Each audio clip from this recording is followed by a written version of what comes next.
အားလုံးမင်္ဂလာပါမိစုံဒီနေ့ဖိုတိုရှူတလေးတစ်ခုရှိလို့မနေ့စောစောထားပြီးတော့ရေးချိုးမယ်ပေါ့နော်လက်ဝတ်လက်စားရတော့ချွတ်သွားပါမယ်ဘာလို့ဟိုရောက် accessory ဝေးရမှာဆိုတော့လေ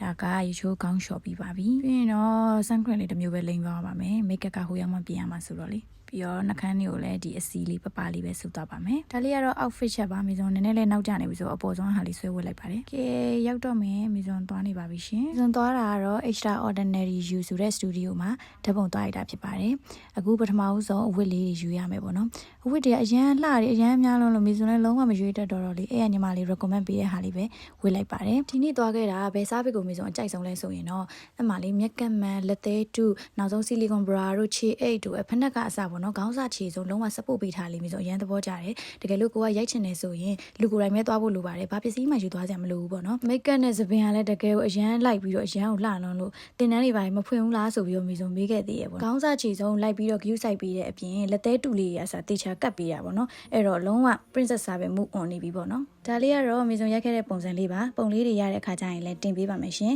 မိစုံလို့ရိုက်ချင်နေဆိုရင်တော့ extraordinary you studio ဆိုတဲ့ page လေးမှာ promotion လေးတွေရှိတော့တွားပြီးတော့မေးကြည့်လိုက်နော်အားလုံးကျေးဇူးများတင်ပါတယ်တတာ